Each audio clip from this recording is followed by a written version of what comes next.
요즘 와서 갈수록 이런 생각이 많이 듭니다. 우리나라 사람들이 지난주에 말씀드렸던 것처럼 삼국지나 수호지 굉장히 좋아합니다.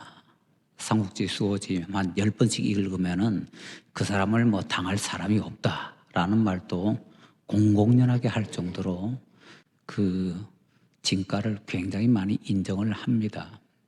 그런데 우리나라 사람들이 정말 잘 신경을 안 쓰는 그런 중요한 그런 역사가 있는데요. 조선왕조실록이라는 겁니다. 아마 세계 전체에서 어떤 왕조의 역사에 대해서 그렇게 자세히 기록한 책은 없을 겁니다. 유네스코 문화에서, 기록 문화에서 세계 최고가 바로 조선왕조실록입니다. 그런데 우리나라는 신경 안 씁니다. 쳐다보지도 않습니다.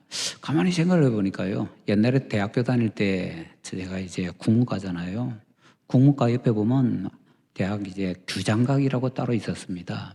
그 규장각에 옛날 규장각 책들이나 이런 것들이 많이 있었는데요. 저도 한 번도 안 가봤더라고요. 그래서 우리가 너무 관심이 없구나라는 생각이 들었습니다.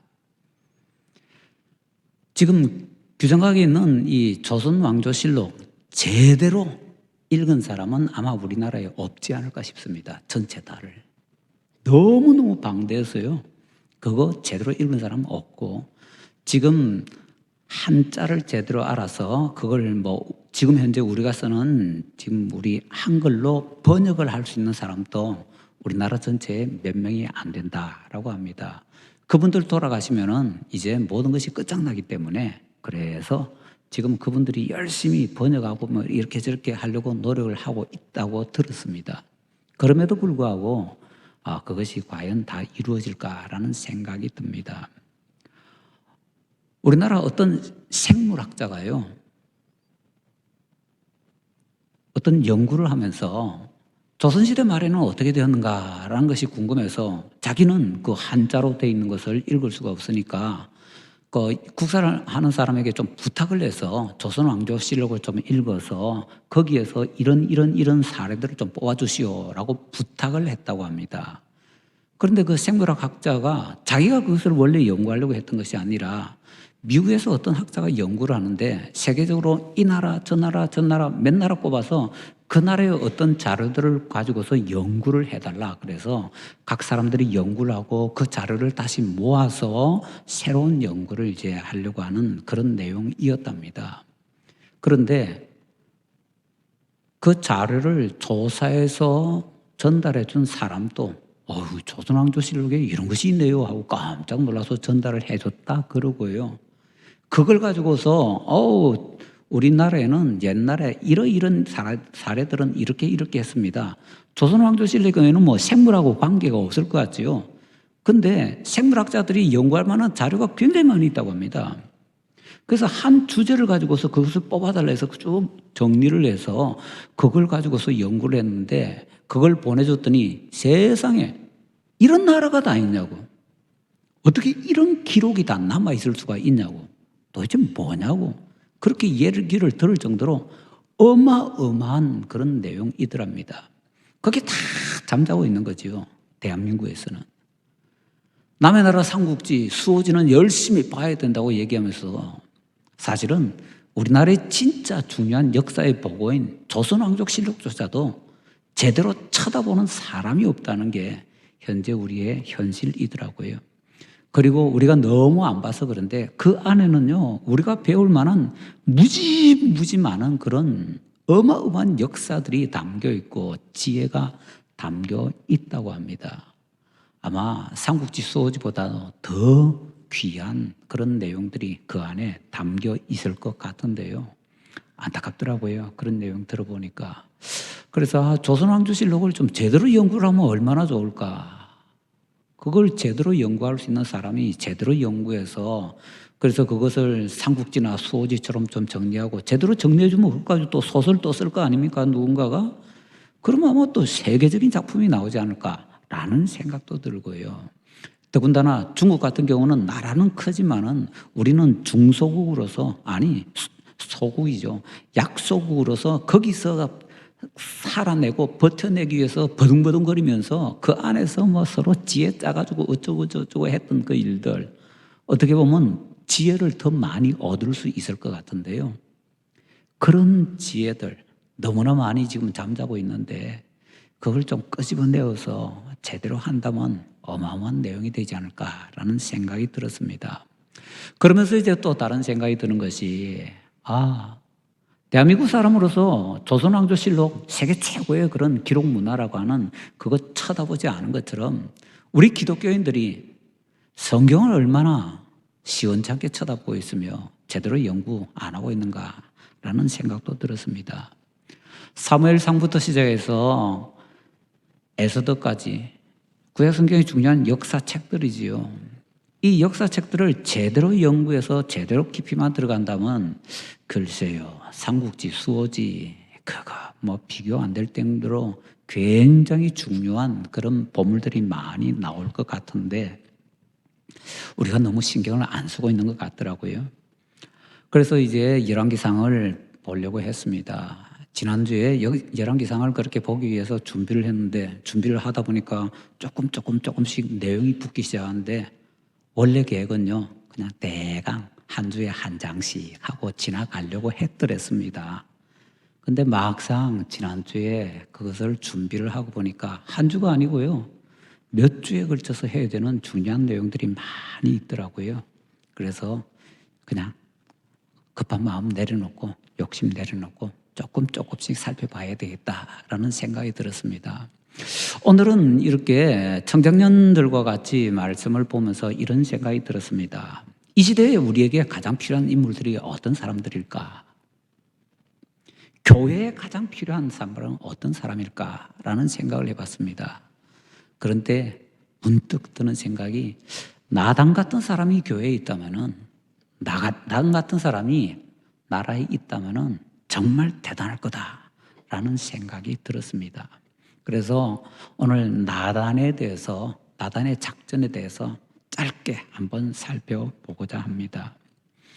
우리가 좀 마음도 더 활짝 열고서 이 성경 말씀에 대해서 삼국지, 수호지에 대해서 관심 기울이는 것 이상으로 좀 관심을 기울이면 좋겠습니다.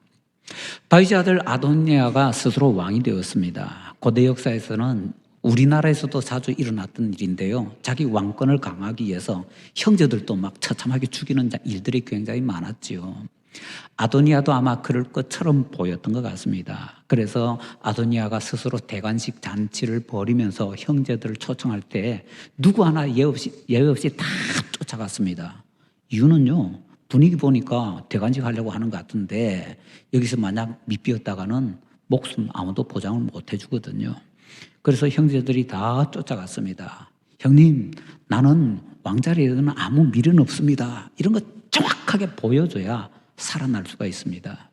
그래서 아도니아의 동생들은 모두 다 거기에 갔습니다. 물론 솔로몬은 초청을 못 받아서 못 갔지요. 그것은요, 그 형제들 입장에서는 다시 한번 생각해 보면요, 다 왔는데 솔로몬만 안 왔어. 이건 뭐죠? 아도니아가 왕되고 나서 요놈의 솔로몬 가만히 안 둔다라는 공공연한 선전포고입니다. 자, 그런 소식을 듣고서 나단이 가만히 있지 못합니다. 그래서 얼른 밧세바를 찾아갑니다. 밧세바 찾아가기 전에 나단이 굉장히 많이 기도하면서 굉장히 많이 작전을 짰던 것 같습니다. 나단은 옛날에 다윗이 밧세바와 범죄를 했을 때 그걸 가서 지적하고 다윗이 회개하도록 만들었던 사람이잖아요. 그런데 그때 나단이 하는 그 일들을 보면요, 굉장히 지혜롭게 합니다. 다윗이 좌로도 우로도 빠져나가지 못하도록 딱 짜놓고는 함정에 딱 빠지니까 다윗이 꼼짝 못하고 손들고는 잘못했다고 얘기하게끔 그렇게 만드는 대단한 그런 작전을 짜고서 다윗에게 갖더랬습니다. 그런 지혜 있는 선지자이기 때문에 이번에도 마찬가지입니다. 아주 연구도 많이 하고 계획도 많이 하고 철저하게 작전을 짜서 지금 들어갔던 것입니다. 나단이 밧세바에게 가서 얘기를 하려고 하는데 밧세바 입장에서는요, 이 나단이 별로 기분 좋은 사람은 아닙니다. 밧세바가 다윗의 왕궁에 드러나고 나서 아마 일반적인 그런 사람들의 입장에서 보면요, 나단 한 번도 안 만났을 겁니다. 기분 나쁘잖아요.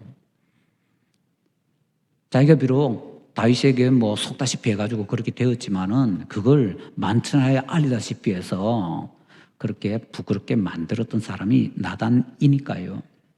그렇기 때문에 나단은 더욱더 조심스럽게 밧세바에게 접근을 하고 있습니다. 제일 먼저 신경 써야 되는 건 뭘까요? 밧세바가 기분이 상하지 않아야 됩니다. 밧세바가 난 보기만 해도 기분이 상할 것 같은데 그런 상황에서 뭔가 말 한마디 잘못했다가는 하는 순간 그래도 밧세바가 후궁인데 권세가 있는데 나단이 어떻게 할 겁니까? 그렇기 때문에 나단이 첫 마디 굉장히 고민하면서 연구를 해서 갔을 것입니다. 그리고 나단이 자기가 가지고 있는 그 생각, 의도가 분명하게 전달이 돼야 됩니다. 나는 이번에 당신에게 해를 가기 위해서 온 것이 아니라 당신과 당신의 아들 솔로몬을 살리기 위해서 왔다고. 그러니까 내 말을 꼭 들어줘야 된다고. 이런 마음이 전달될 수 있도록 나단이 최선을 다해서 조심스럽게 접근을 하고 있는 것이죠. 그래서 일단 나단은 처음부터 가장 중요한 말을 던집니다. 아도니아가 지금 대관식을 하고 왕이 되었습니다. 아세요? 이 말 하나 딱 던지면은요, 밧세바가 그 다음에 나단을 물리칠 수가 없습니다. 아무한테도 못 들었거든요, 지금. 이 소식 안 들으면 자기 죽거든요. 그러니까 나단이 처음 던지는 바로 그 말에 밧세바는 그냥 낚일 수밖에 없는 겁니다. 그래서 밧세바가 계속해서 나단과 대화를 하게 되는 것이지요. 나단 선지자는 밧세바가 관심을 기울인다 싶자 바로 또 던집니다. 당신과 솔로몬이 살아야 되는데 그 살아날 수 있는 계책을 내가 당신에게 좀 전달을 하고 싶다라고요. 밧세바가 아무리 다윗의 사랑을 받고 다윗과 가깝다 할지라도 다윗은 지금 나이가 너무 많습니다. 잘 보면요, 다윗은 자기 침실에서도 못 나오고 있습니다. 마지막 죽기 가까워서 침실에서도 못 나오고 침실에만 매였던 사람, 우리가 알고 있는 사람, 성경의 위대한 인물이 두 사람이 있습니다. 하나는 야곱입니다. 또 하나가 다윗입니다. 이 위대한 사람들이요, 마지막에 늙어서는 밖으로 나오지 못하고 거의 침실에 갇혀 있다시피 할 그런 정도로 살고 있습니다. 그런데 이 다윗이 지금 이 지혜도 많이 잃어버렸을 것이고요, 이 판단도 시원치 않을 텐데 밧세바가 들어갔다가 말 한마디 잘못했다가는 뭐야 하는 순간에 밧세바가 참 곤란한 입장이 되어버릴 것입니다. 그렇기 때문에 더더욱 신중하고 철저한 작전이 필요했다라는 것이지요. 더군다나 만약에 나단이 밧세바와 함께 다윗 앞에 간다면은 니네들끼리 뭐 작당을 하고 라고 의심을 받을 수가 있지요. 그래서 나단은 당신이 먼저 다윗에게 가서 얘기를 하시오. 그러면은 그 자초지종을 얘기하고 있을 때에 그때 내가 다윗에게 찾아가겠다. 그래서 밧세바가 말한 것이 진짜 맞다라고 확정을 해주겠다라고 서로 약속을 합니다. 이게 왜 중요한가 하면요, 다윗이 밧세바의 말을 들었을 때 밧세바 말 하나만 믿고서 다윗이 행동을 하게 되면은 100% 실수합니다. 밧세바 말이 진짜인지 아닌지 확인을 해야 됩니다. 그러기 위해서는 확인한다고 시간 들여야 됩니다. 사람 보내야 되고요, 사람 보내고 시간 들이고 이런 새에 그 소문이 또 아도니아에게 들어가고요, 일이 또 어그러지게 됩니다. 그러니까 따로따로 들어가는 거죠. 밧세바가 들어가서 얘기를 할 때에 다윗이 듣고 깜짝 놀라서 뭐야 이거 일 좀 알아봐야 되겠는데 라고 하는 즈음에 나단이 또 모른 척하고 들어가서는 이런 일이 있는데 왕이 아시는지요? 그러면 다윗의 입장에서는 이쪽에서 이런 얘기하고 저쪽에서 저런 얘기하고 똑같은 얘기거든요. 둘 다 시급하게 처리해야 되는 문제인데 같은 문제거든요. 그러니까 따로 알아볼 필요가 없다라는 얘기죠. 왜냐하면 신뢰하는 두 사람이, 그리고 다윗 자기가 보기에는 이 두 사람은 안 친한 사람이거든요. 서로 친할 수가 없는 사람이거든요. 그런데 그런 사람들이 와서 얘기를 하니까 서로 상반된 입장을 가진 사람들이 얘기하니 이 말은 틀림없겠구나 하고 따로 자세히 알아보지 않고 그 일을 빨리 그냥 일사천리로 처리할 수 있도록 만들어줄 수 있다라는 거죠. 이게 나단의 기가 막힌 작전입니다. 이런 거 하나하나 치밀하게 계획을 세우지 않았더라면요, 다윗이 알아보는 동안에 아도니아에게 소문 들어가서 일이 다 끝나버렸을지도 모릅니다. 그런데 나단이 이것을 이렇게 적절하게 잘 처리를 하는 모습을 보여줍니다. 바세바가 들어갔을 때는 얘기합니다. 대제사장하고 그다음에 군대 장관 요압하고 그다음에 왕의 모든 아들들 다 갔다, 이런 얘기들을 해주었습니다. 그리고 이제 솔로몬과 기타 몇 사람들은 이제 청하지 않았다라고 얘기를 했습니다. 그런데 나단이 얘기하는 내용을 보면요, 그 얘기를 확정을 해주면서 조금 더 자세하게 얘기하고 있습니다. 바세바와 똑같은 얘기하면 안 될 거 아닙니까? 나중에 얘기한 사람은 정보를 조금 더 줘야 됩니다. 그래서 조금 더 자세하게 얘기를 하는 모습을 볼 수가 있습니다. 우리가 시간이 없으니까 구체적으로 많이는 들어가지 못하겠고요. 그런데 바세바가 얘기할 때는 요압을 청했다라고 했는데, 요압은 군대 사령관이잖아요. 그런데 나단이 얘기를 전할 때는 군 사령관들을 초청했다라고 얘기를 합니다. 이게 왜 중요한가 하면요, 요압 하나만 초청을 했을 것 같으면 그냥 군 사령관, 최고 사령관만 가 있는 것이 되는데, 다른 대장들도 많이 초청했다 그러면요, 군대 전체가 지금 같이 움직이고 있는 겁니다. 그렇다면 이거는 굉장히 심각한 문제죠. 큰 쿠데타라고 해도 별로 틀리지 않을 그런 어마어마한 지금 사건이다라는 얘기입니다. 바세바의 말에서 한마디 더해주니까 이거는 지금 곧바로 신속하게 처리하지 않으면 큰일 난다라는 것을 다윗이 깨달을 수 있도록 그렇게 정리를 해주고 있더라라는 것이지요. 그래서 군대 지금 장관들이 거의 거기에 다가 있기 때문에 그들이 입만 한번 벌리면은 이스라엘의 군대 전체가 동원이 될 정도로 아주 중요하다, 이것을 딱 던지고는 그 다음에 이제 여러 가지 다시 나단이 정리를 하고 있는 모습을 봅니다. 그런데 이 아도니아의 잔치에 참여하지 않았던 사람들의 이름을 정확하게 꼽아서 얘기합니다. 왕의 종인 저도 안 불렀고요, 대제사장 가운데 또 사독도 안 불렀고요, 군대 장관 가운데서는 분하야도 안 불렀고요. 분하야는 다윗의 이 경호대장이거든요. 이 사람들 얘기해 주는 거 별거 아닌 것 같지요. 이게 무슨 얘기인가 하면 빨리 이 사람들을 통해서 문제 정리하세요. 이 사람들 정확하게 찝어주지 않으면요, 다윗은 또 어떻게 되는가 하면 또 작전 다윗이 짜야 됩니다. 지금 굉장히 사태가 급한데 내가 지금 누구를 통해서 이 문제를 처리하지? 내가 지금 누구를 믿을 수 있지? 말 안 해도 다윗의 마음을 읽어서는요, 그 사람들 이름을 다 얘기해 주는 겁니다. 그 다음에 일을 보면요, 다윗이 그 사람들을 가지고서 문제를 정리를 해 나갑니다. 그러니까 다윗의 입장에서 모든 것을 최대한 빨리 정리를 할 수 있도록 이 나단이 철저하게 모든 것을 다 정리를 해주는 그런 모습을 보여주고 있더라라는 것이지요. 우리가 여기서 바세바도 상당히 지혜롭다라고 생각을 할 수도 있습니다.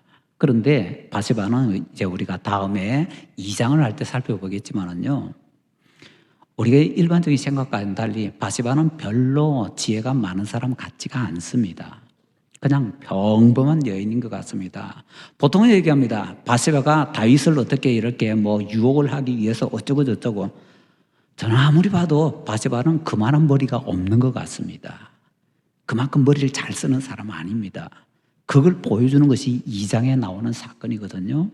그때 가서 이제 보도록 하는데, 바세바가 말 한마디 잘못했다가는 굉장히 문제가 생기는데, 지금 여기서 뭘 살짝 보여주고 있는가 하면요, 바세바가 그동안에 말 실수를 한 것 같다라는 것을 살짝 드러내고 있습니다. 그것은요, 다윗이 나단에게도 지금 솔로몬을 왕으로 세우겠다는 얘기를 안 해줬더랬습니다.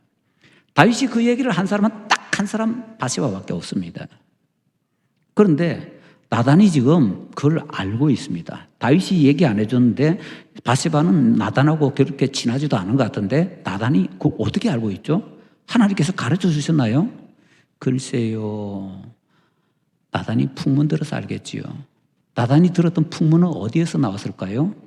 아마 바세바 입에서 나왔을걸요. 아도니아는 왜 형제들 다 청하면서 솔로몬 하나만 딱 집어서 초청을 안 했지요? 솔로몬이 왕이 될 거라는 소식을 아도니아도 들었으니까. 결국에는 이 모든 사건들이 어디를 쭉 가리키고 있는가 하면은 바로 바세바의 입을 가리키고 있다는 겁니다. 이게 얼마나 중요하고 민감한 사건인지. 자기 말 한마디 잘못함으로 인해서 솔로몬이 목숨이 위험해질 수도 있고 솔로몬 위험해지면 자기도 목숨이 위험해질 수 있는데 다윗이 자기에게는 얘기하면서 다른 사람에게 아무도 얘기 안 한다면은 이거는 목에 칼이 들어와도 자기가 발설하면 안 되는 얘기인데 어떻게 다윗이 은밀하게 바세바에게만 한 얘기를 나단 선지자에게도 안 알려주는 얘기가 그렇게 사람들이 알만한 사람 다 알 수 있도록 그렇게 되냐 이거죠. 이걸 볼 때 바세바는 그렇게 지혜로운 사람 아닙니다. 그냥 평범한 사람일 뿐입니다. 그런데 이런 바세바를 이끌어서 나단이 기가 막히게 정리를 해주는 모습을 보이고 있더라라는 얘기지요. 그러고 나서 다시 전체를 보면요. 나단 선지자가 지금 작전을 벌이고 있는데 정치적인 작전이지요. 인간적으로 볼 때는 야 나단이 술수를 쓴다라고 볼 수도 있을 것 같습니다. 그런데 다시 보면은 나단이 행하고 있는 것은 모두 다 하나님의 뜻을 이루기 위한 딱 그 목적 하나밖에 없습니다. 하나님의 뜻을 이루기 위해서 지금 나단은 나단대로 목숨 걸고서 이 일들을 진행을 해 나가고 있는 것입니다. 모르고 볼 때는요, 정치적인 어떤 술수가 능한 사람이라고 보이는데 다시 제대로 놓고 보면은 나단은 하나님께 대한 열정과 또 나라에 대한 충성심이 굉장히 강한 사람이고 그런 사람이 지혜롭게 일들을 기가 막히게 정리를 했더라라는 얘기지요. 만약에 이 역사에 있어서 나단이 이 자리에 없었다면은 솔로몬이 과연 왕이 될 수가 있었을 것인가? 뭐 답답하면 하나님께서 정리를 해주시겠죠. 그런데 이렇게 사태 돌아가는 모습을 보면서 지혜롭게 정리할 수 있는 나단이 없었더라면 정말 어땠을까라는 생각이 듭니다. 진주교회에 이런 나단 같은 사람이 필요합니다. 특히 우리 청장년 가운데서 이런 나단같이 하나님 앞에서 기도하면서 정말 지혜롭게 하나님께 지혜를 받아서 일들을 정리해 나갈 수 있는 그런 사람이 좀 많이 필요합니다. 우리 청장년들 가운데에서 하나님께 기도하면서 주님 길을 열어주시옵소서. 그러기 위해서 삼국지도 좀 보지만은 수호지도 좀 보지만은 뭐 앞으로 뭐 조선 왕조실록 그런 것도 봐야 되겠지만 성경의 역사, 성경의 이 사무엘 상부터 시작해서 이 대화같이 흘러가는 이 역사 제대로 알아서 주님께로부터 지혜 얻는 저희가 되게 하여 주시옵소서.